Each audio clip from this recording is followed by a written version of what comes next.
Iris is the director of the Northeast Arkansas Tea Party. When businesses in Jonesboro came to me and said, Dan, we're going out of business. We need help. We did all that we could. The end of the story is we are now referred to as the Free State of Northeast Arkansas. Amen. Amen. I receive it. Oh, man. This is going to be good, and I love seeing these people out here. As he told you, I am short. Tell me if you can't hear.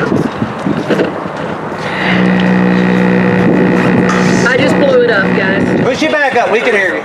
Okay. There you go. All right. Move it apart. It's so wonderful seeing all of y'all here.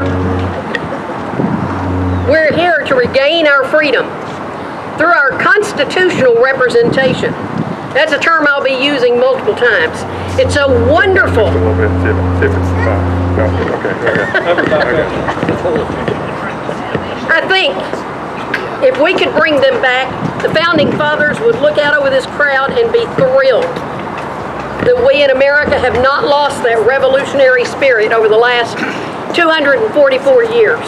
We all know why we're here, don't we? Oh, yeah. We all know that our freedom doesn't come from top-down government edicts, either from unelected bureaucrats or even elected leaders who decide to push aside constitutional representation and do their own thing, supposedly for our own good. We the people! Remember, the scariest 9 words in the English language. I'm from the government and I'm here to help. That's right. Thomas Jefferson said, every government degenerates when trusted to the rulers of the people alone. The people themselves are its only safe depositories. Our God-given freedom works from the bottom up through our chosen representatives, something that we have not had for the last several months, and something that today we've taken steps to rectify. Yes. When I think of the tragedies that have transpired over the last few months, beginning with the deaths from this virus, I'm heartbroken. But because of burdensome mandates, there are other tragedies that have also devastated families. We've seen many, many family businesses that have been destroyed. Businesses that supported not just their own families, but the families of those who worked with and for them. We have many businesses that are barely hanging on, being harassed by the Arkansas Department of Health, simply trying to stay open.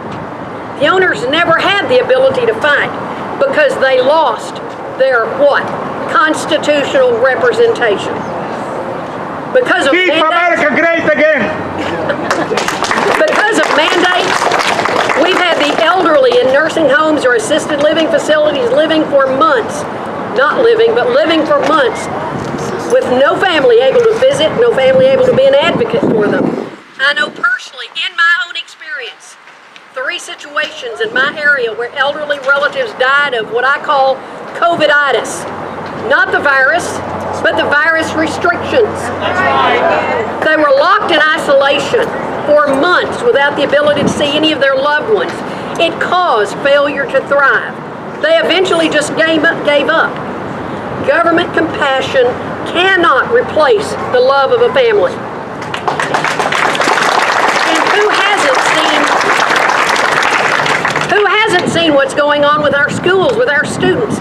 Because of these impossible mandates, teachers and administrators are compelled to create all sorts of isolation for students, keeping them 6 to 12 feet apart with no physical contact, sometimes in plastic cubicles, wearing masks that they can't take off without getting a reprimand.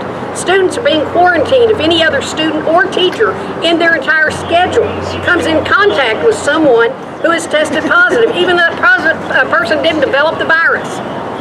Young students who ride buses without air conditioning are still required to keep their masks on or come home sick with heat and frustration and crying.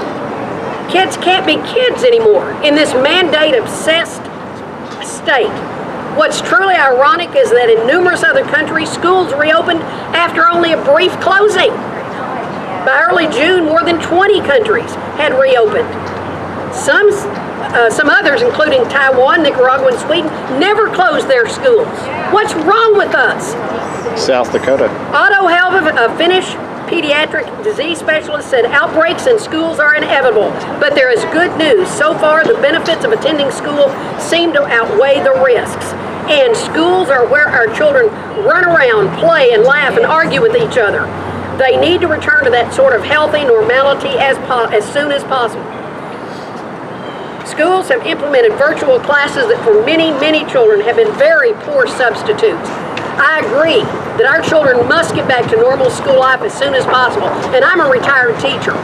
How many of you remember when Dr. Birx, that's Dr. Fauci's, the scarf lady Dr. Birx, Dr. Fauci's second in command, came to Little Rock, and this was one of the quotes in the story that she made, not somebody else. She said, I think, she said, when people start to realize that 99% of us are going to be fine, it becomes more difficult to get people to comply. Yeah.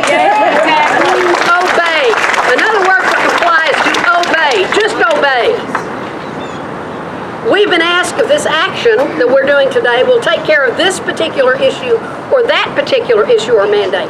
Guys, when we're successful, we get our constitutional representation back again, and our local legislators will be responsible for bringing our concerns and wishes here to the Capitol and dealing with them. Remember, all power should begin at the local level. Amen. Amen. And that's why we need to stay involved in politics. It may be a dirty word for some, but I'm sorry, it's necessary. So when you